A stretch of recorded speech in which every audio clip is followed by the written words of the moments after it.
Salut les traders, aujourd'hui on va voir le résumé de ce qui s'est passé. Donc nous sommes le mercredi 20 novembre et on va voir le marché du Forex et également ce qu'ont fait nos algorithmes et nos indicateurs sur le marché des futurs. Alors il va y avoir deux plateformes.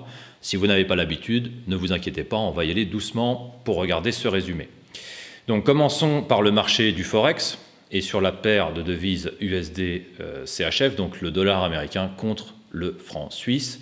Donc vous voyez ici, nous avons eu plusieurs signaux à la vente et ce qu'il faut bien comprendre, c'est que sur cette façon de faire, nous utilisons du multi-positioning, c'est-à-dire que nous avons saucissonné notre position sur plusieurs trades. Donc nous ne rentrons pas avec une seule position et nous clôturons la position avec notre objectif de profit.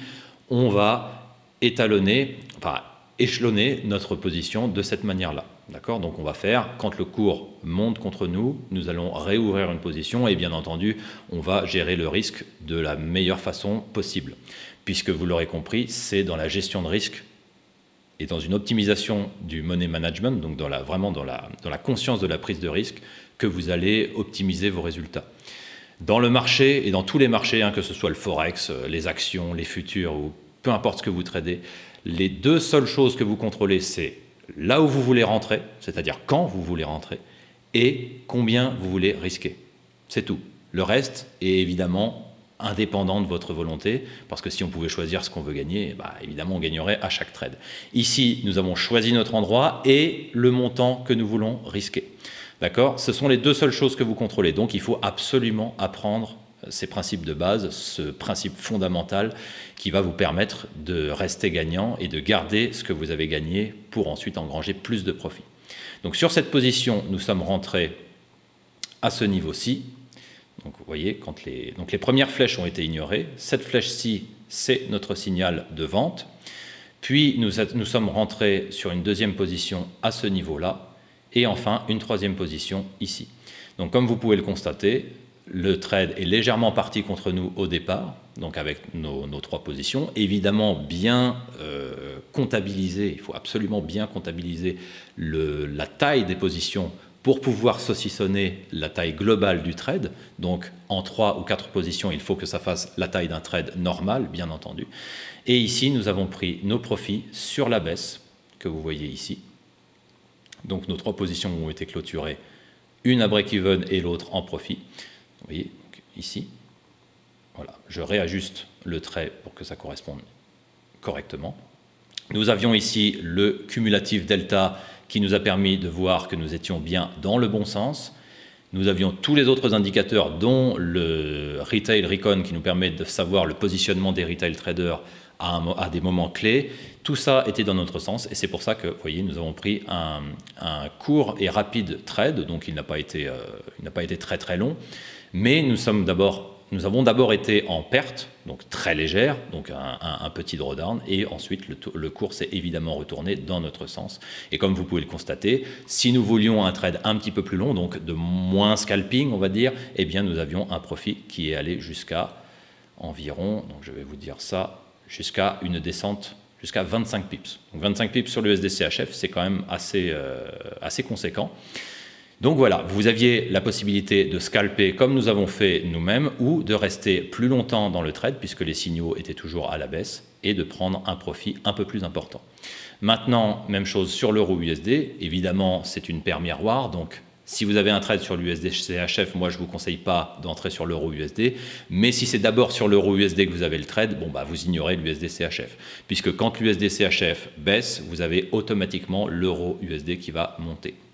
Les deux paires sont corrélées négativement. Donc, nous avons ici, même chose, un premier trade, le premier signal apparaît ici. Donc, comme vous pouvez le constater, ici, c'est pareil, c'est un court trade. Donc, vraiment à l'achat, mais avec un scalp très efficace, puisqu'il a permis de prendre un take profit en moins de, alors on va compter 1, 2, 3, 4, 5, 6, 7, donc 7 chandeliers de 5 minutes. Donc, vous voyez, c'est très rapide. Et si vous vouliez rester, donc, comme vous pouvez le constater, la moyenne que j'ai tracée moi-même, ce n'est pas un indicateur, là, c'est moi qui trace la moyenne, mais la moyenne sur le cumulatif delta, c'est-à-dire sur les volumes qui sont agrégés et qui regroupent différents brokers, eh bien là, la moyenne était largement à la hausse. Donc ici, vous auriez pu prendre un premier profit, mettre votre stop loss à break-even sur cette position, puis ensuite ouvrir une autre position, comme vous pouvez le constater ici. Nous avons pris le parti de scalper sur cette position, on n'est pas resté sur la tendance long terme, on va dire, mais ici nous avons eu une deuxième position qui elle aussi a fini largement en profit, et vous voyez il y avait même un potentiel qui est allé jusqu'à 27 pips. Donc une première position à 9h45, puis une deuxième position à 14h20. Donc 3 trades, un sur l'USDCHF, donc une campagne de trade, de plusieurs petits trades, et 2 autres campagnes sur l'euro USD. On va passer maintenant au marché des futurs. Donc ici, autre plateforme, donc nous tradons sur la plateforme de NinjaTrader 8. Ici, on va regarder le SP500, donc c'est le code et le ES. Donc le SP500, ce sont les 500 plus grosses sociétés, c'est l'indice américain, hein, c'est l'équivalent du CAC 40 français. Ici, ce sont les 500 plus grosses sociétés cotées aux États-Unis. Donc nous avons leur indice, et quand l'indice baisse, eh ben, on a une vue globale que l'économie américaine est en train de chuter, et quand l'indice monte, eh bien, c'est exactement l'inverse. Ça veut dire que l'économie de ces 500 plus grosses sociétés est en plein essor et que ça monte. Ok. Donc ici, même chose, nous avons eu un setup un petit peu tard, donc à partir de 19h05, nous avons eu notre signal de vente, comme vous pouvez le constater ici, et ici, même chose, un profit qui a été assez rapide, donc vous voyez un profit de 4,25 points, ce qui correspond à peu près 4 fois, il faut à peu près 4 ticks pour faire un point, donc c'est même, il faut précisément 4 ticks pour faire un point sur le ES, ce qui correspond à un take profit de 16 ticks ici, sur cette position. Nous n'avons eu qu'un seul signal vendeur ici, comme vous pouvez le voir, avec cette flèche. On va regarder maintenant l'or, donc ce qui s'est passé sur l'or. Ici, nous avons eu même chose à 16h35. Voilà, 16h35, nous avons eu un signal vendeur avec un premier take profit. Donc c'est pareil, ça a été plutôt un trade de scalp. Sur les futurs, on va très souvent scalper parce que c'est un marché qui s'y prête beaucoup plus qu'encore que le Forex. Mais méfiez-vous, il faut toujours avoir les bonnes commissions et les bons spreads et les bonnes exécutions pour faire ce type de trading. Donc ici, nous avons pris 13 ticks sur l'or, donc moins les commissions, moins le spread. Pareil, le trade a été extrêmement rapide, puis pas d'autres positions, ni vendeuses, ni acheteuses. Donc c'était un beau trade également à la vente sur l'or, mais plus tôt que le SP500. Donc 2 ou 3 heures avant, 2 heures et demie avant le SP500. Et même chose, alors sur le pétrole, ce sont les 3 marchés que l'on trade, hein, les indices américains, l'or et le pétrole. Donc ça fait suffisamment de variations, suffisamment de marchés qui ne sont pas trop corrélés, même si généralement, quand l'or baisse, les indices montent et inversement. Ce qui est logique, puisque quand les gros professionnels investissent et sont en ce qu'on appelle en risk on, lorsqu'ils pensent que les indices vont monter, eh bien forcément l'or se déprécie, mais lorsqu'ils sont en risk off, quand ils pensent qu'il ne vaut mieux pas investir, eh bien, ils se réfugient vers l'or, et donc ça fait l'effet inverse, donc l'or monte et les indices baissent. Comme vous pouvez le constater, je vais revenir sur l'or, quand l'or a commencé à monter, comme vous le voyez ici, eh bien c'est là où nous avons eu notre signal vendeur sur le SP500 et nous avons donc une corrélation négative. Ça c'est très important parce qu'évidemment on peut utiliser beaucoup de stratégies qui se complètent de cette façon-là. Revenons sur le pétrole. Ici le pétrole, on a eu un mouvement à l'achat, vous voyez, à 16h35, donc exactement le même type de chandelier setup que sur l'or. Et ici, nous avons pareil pris un scalp assez rapide, comme vous pouvez le constater, ici de 14 ticks. Alors on voit clairement que la tendance est monté de beaucoup plus. Je vais calculer exactement de combien le cours est monté sur le pétrole. Vous voyez, on avait 124 ticks de hausse. Mais c'est bien pour vous montrer qu'avec ce type de trade de scalp, eh bien, vous avez largement de quoi prendre votre profit. Et pourquoi pas mettre votre position à break-even dès le premier take profit et en fait, par la suite, faire du trading stop, c'est-à-dire monter votre stop loss au fur et à mesure que le cours monte. Donc voilà pour ce résumé, une belle journée où nous avons eu donc 3 trades sur le marché des futurs et également 3 trades sur le marché du Forex. Alors, ça va être un tout petit peu différent des autres fois. Là, je vais expliquer clairement chaque système. C'est-à-dire que, par exemple, sur le premier écran que vous voyez ici, c'est pour les traders d'Elementary sur le Forex. C'est-à-dire que pour tous ceux qui ont pris la formation Elementary, ils ont constaté exactement les mêmes types de trades que ce que vous voyez ici. Ensuite, sur les futurs, on verra quelle stratégie a été appliquée sur les futurs. Et enfin, à nouveau sur le Forex, avec une façon d'ultra scalping que l'on a développé il y a quelques mois maintenant, vous verrez également les résultats liés à cette stratégie.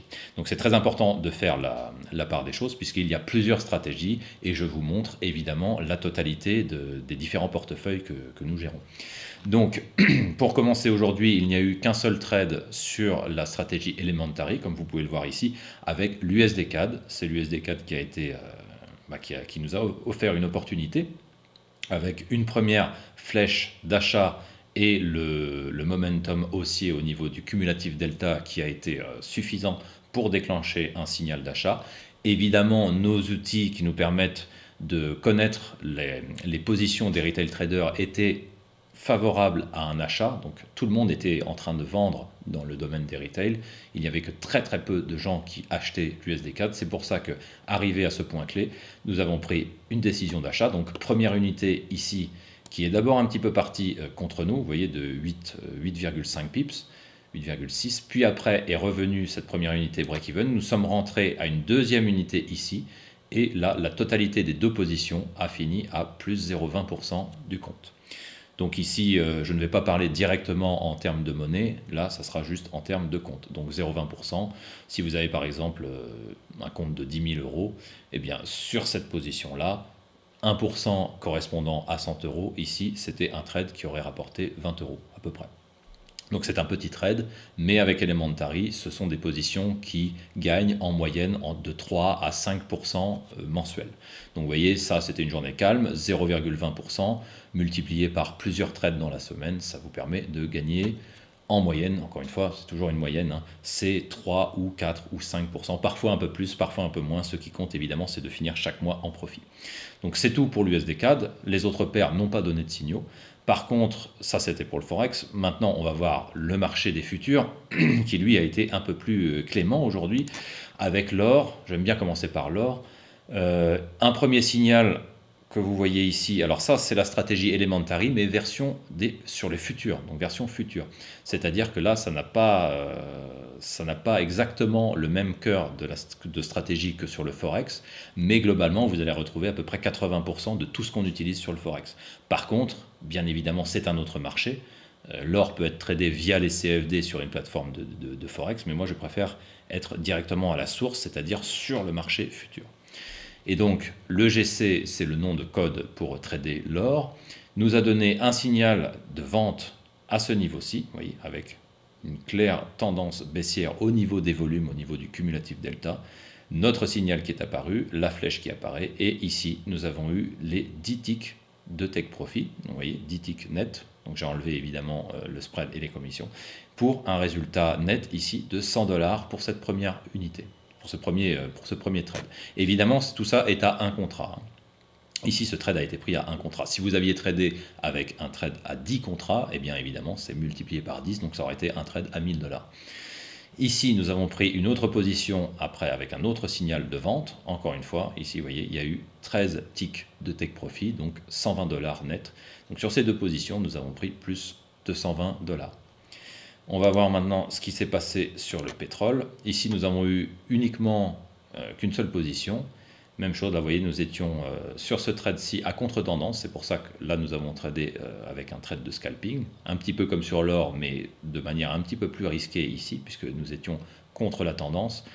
Ici, nous avons eu un trade rapide de scalp avec 11 ticks qui correspond, moins les frais, évidemment, moins le spread et les commissions, à plus 100 $ sur le pétrole. Et enfin, on finit avec le SP500 qui lui nous a donné une position gagnante, comme vous pouvez le constater ici avec une flèche baissière. Les signaux de vente, encore une fois, toujours les signaux très forts au niveau des volumes, qui nous a indiqué une belle position vendeuse. Ici, nous avons pris 3,75 points, donc c'est-à-dire ça fait moins les frais, moins le spread, etc. On a pris 14 ticks. Donc c'était un trade un petit peu plus long sur le SP500 qui a correspondu à 175 $ net de profit. Une deuxième position est apparue à ce niveau-ci, là vous voyez la petite flèche rouge, à 16h45. Ici le cours a commencé à repartir contre nous, puis est redescendu, et sur cette position-là, nous avons clôturé la position à break-even. Donc j'ai écrit évidemment 0, ça correspond à la position, mais il y a eu évidemment une toute petite perte au niveau des spreads et des commissions.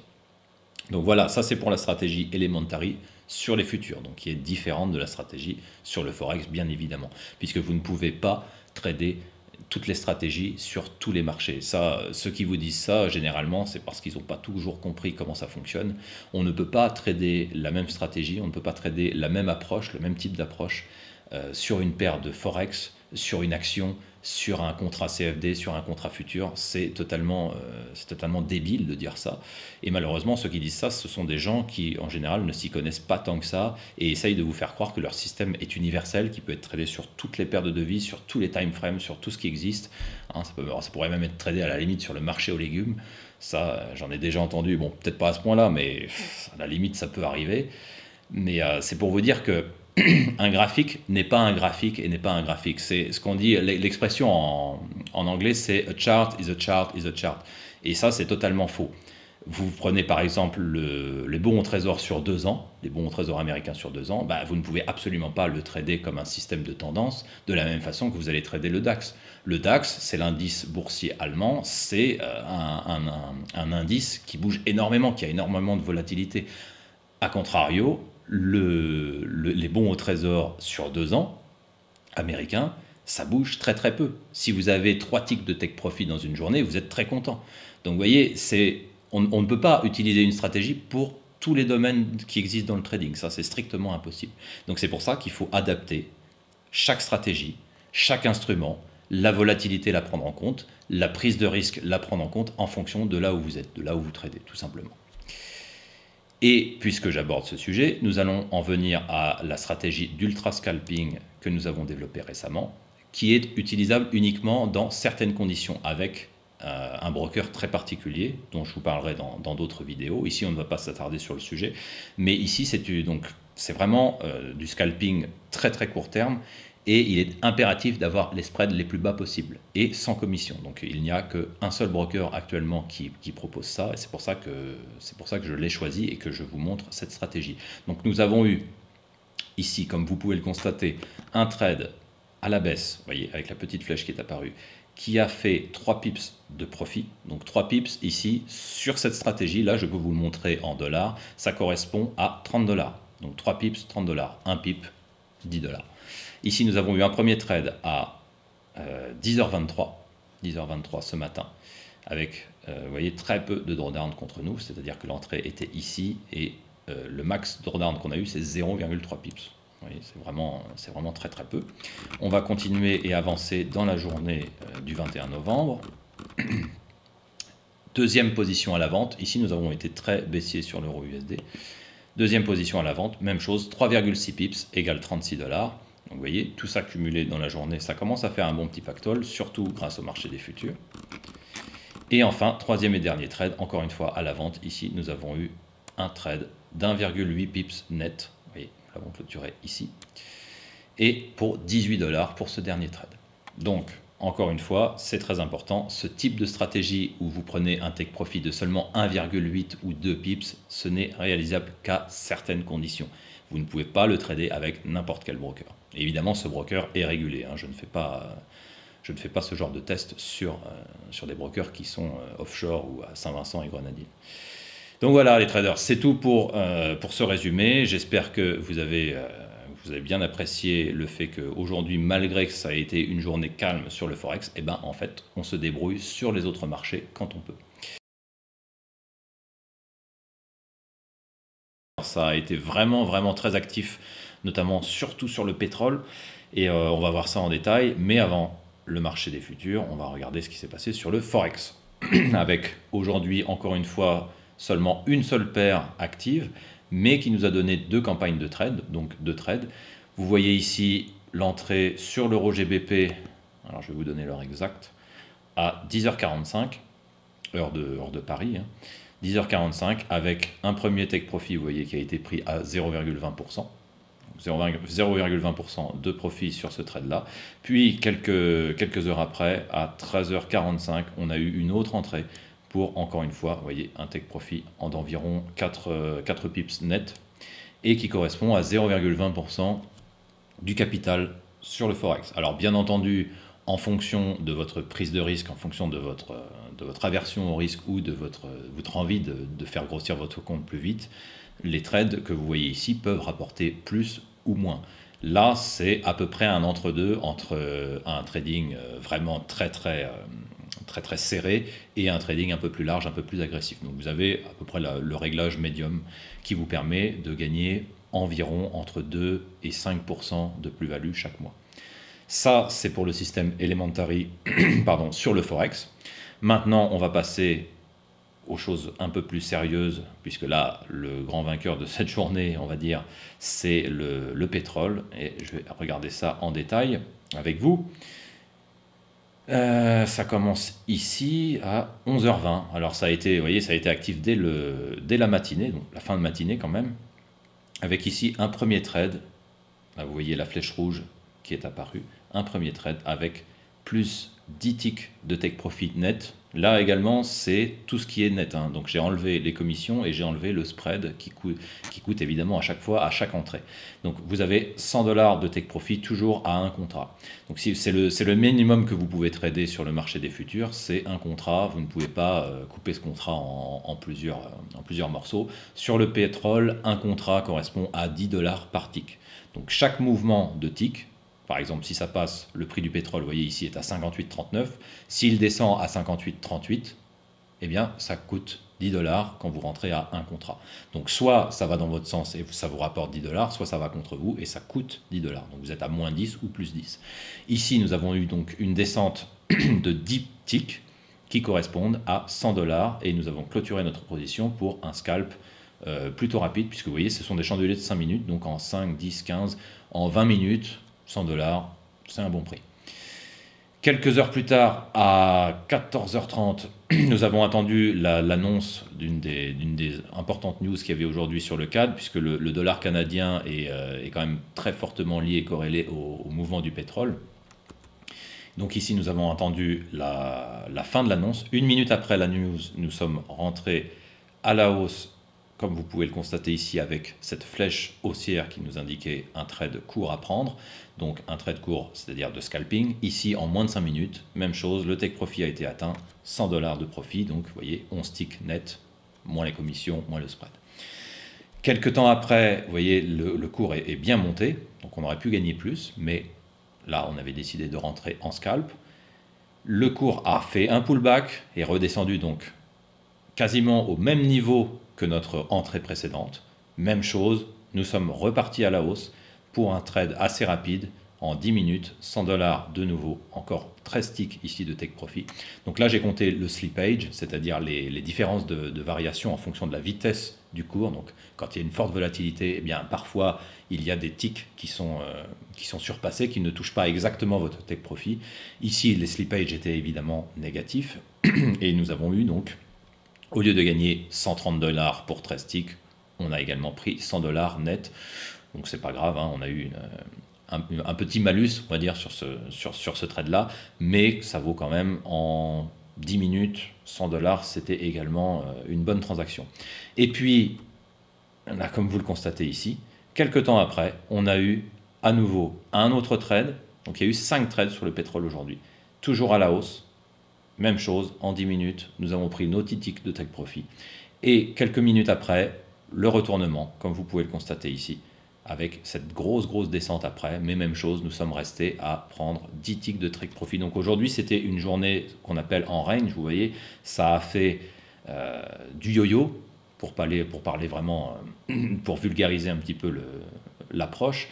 Mais grâce à ce type de mouvement et grâce à ce type de stratégie, lorsque nous avons un marché en range, eh bien nous pouvons comme ça prendre jusqu'à 4, 5, 6, peut-être parfois 10 trades et faire à chaque fois 10 ticks de take profit comme vous le voyez ici. Donc sur cette journée-là, le pétrole a rapporté 500 $ net de profit. Avec, vous voyez, ce magnifique trade baissier à la fin qui, regardez, vous voyez, c'est allé jusqu'à... Alors ici, on a eu 10 ticks, mais ça a fait, je vais vous compter ça exactement, c'est descendu jusqu'à un maximum de 85 ticks. Vous voyez, il y avait vraiment un fort potentiel pour cette baisse. Donc ça, c'est tout pour le pétrole, j'ai envie de dire c'est tout, puisque c'était quand même une belle journée. C'est pas tous les jours comme ça, mais quand il y a des journées de ce type-là, il faut évidemment savoir comment les exploiter. On va regarder ce qui s'est passé sur l'or. Sur l'or, eh bien, il n'y a rien eu. Vous voyez, il y a eu quelques beaux mouvements, mais pas de signaux sur l'or. Donc on va évidemment le passer assez rapidement.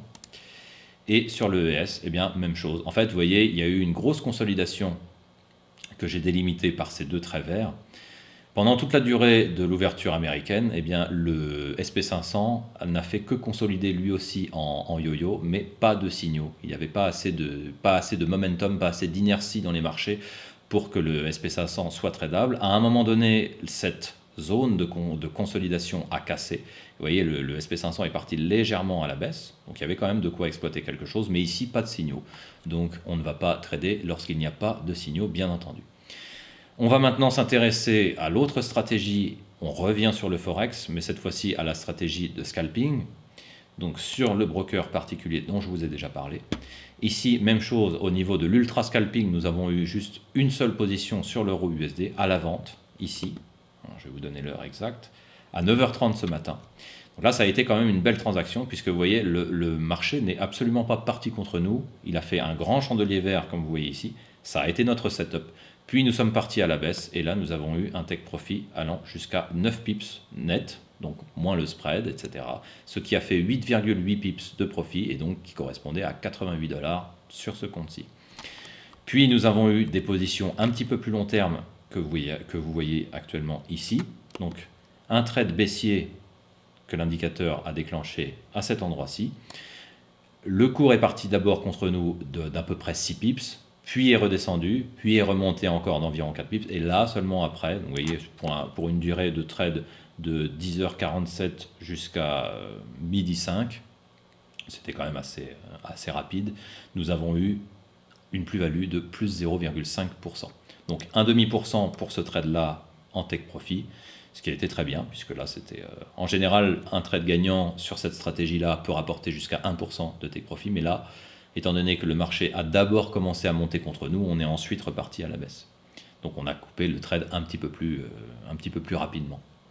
Donc il est d'abord parti contre nous. Normalement, initialement, on avait un take profit qui pouvait aller jusqu'à 8 pips, mais ici, nous avons eu un take profit de seulement 4 pips, comme vous le constatez ici. Même chose, quelques temps après, nous sommes partis à la hausse sur l'euro USD. Donc vous voyez, il s'est passé exactement le même pattern, c'est-à-dire que nous sommes rentrés à ce niveau-là, puis le cours est parti contre nous. Alors, il est parti contre nous de combien de pips? 5,5, encore une fois, vous voyez, exactement le même pattern. Puis il est remonté, et combien avons-nous pris en take profit? Eh bien, encore une fois, la même chose, 4 pips au lieu de nos 8, c'est-à-dire que le cours est d'abord parti contre nous, il y avait moins de momentum, donc nous avons coupé notre position plus tôt, c'est-à-dire à moitié du take profit normal. Même chose, nous avons pris donc une plus-value de plus 0,50% sur ce trade-ci, ce qui fait que sur les deux trades, eh ben, nous avons pris tout simplement 1%, donc ce qui est quand même pas mal pour une journée calme, et comme vous le voyez par la suite, vous voyez, l'euro USD ensuite est complètement descendu, donc c'est pour ça que c'est très important de pouvoir savoir sur quel type de pattern nous sommes actuellement et donc ne pas essayer de chercher à être trop gourmand sur ce type de transaction. Parce que là, si nous étions restés sur un take profit initial de 8 pips, eh bien en fait on ne l'aurait jamais atteint et nous aurions eu un trade perdant. Donc voilà, c'est tout pour aujourd'hui. Comme vous avez pu le constater, là, le grand vainqueur de cette journée, ça a été le pétrole. Il a été beaucoup plus actif que les autres. Sur le Forex et au niveau de la méthodologie Elementary, eh bien, il n'y a eu que 2 transactions sur l'euro GBP, 3 transactions sur l'euro USD, mais avec une autre stratégie. Donc, pour l'Elementary, au niveau du marché des futurs, nous avons eu beaucoup de transactions, mais uniquement sur le pétrole. Donc c'est pour ça que si vous voulez avoir des opportunités tous les jours, c'est important de se diversifier forcément et d'avoir un portefeuille qui vous permet de trader sur le Forex de manière, on va dire, moyen terme, de manière très court terme, et également sur le marché des futurs pour aller chercher du côté des commodities, donc du côté du pétrole, de l'or, et des indices boursiers, puisque ça va vous permettre d'avoir vraiment des journées actives tous les jours, ou en tout cas quasiment tous les jours. Puisque ce qu'il faut bien savoir, c'est que les marchés sont, eux, actifs tout le temps. C'est pas parce que ça bouge pas sur le Forex que ça bouge pas ailleurs. C'est extrêmement rare les fois où c'est une journée normale et où aucun marché ne bouge. Ça n'arrive quasiment jamais. Les fois où ça ne va pas bouger, c'est quand il y a un jour férié, et là, à ce moment-là, les banques sont fermées ou les marchés sont fermés. C'est les seules raisons pour lesquelles vous n'aurez pas de mouvement. Sinon, si vous êtes avec un portefeuille suffisamment important, suffisamment diversifié pour trader différents types de marchés, vous n'êtes évidemment pas obligé d'aller dans tous les marchés, ça ne sert à rien, puisque vous allez vous allez trop diversifier votre portefeuille, et ça ne va plus rien vous rapporter au bout d'un moment. Mais si vous êtes bien intelligent, que vous avez un bon trading plan et que vous savez diversifier correctement, c'est-à-dire en prenant les bons instruments et en ayant la bonne méthodologie, là, vous aurez de quoi faire quasiment tous les jours de la semaine. Donc, tous les mois, au moins en profit ou au moins break-even. Évidemment, il peut y avoir des mois perdants, mais ça, c'est le marché qui décide.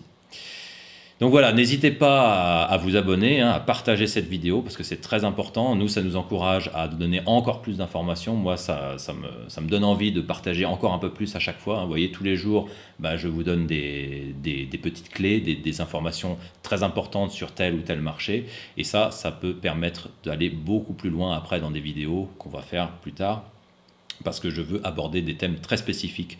Et là, vous pourrez carrément nous poser vos questions et j'y répondrai avec plaisir. Donc n'hésitez pas à partager, à liker et à vous abonner surtout. Il y a la petite cloche qui permet d'avoir les notifications. Allez, sur ce, tradez bien et je vous dis à bientôt les traders.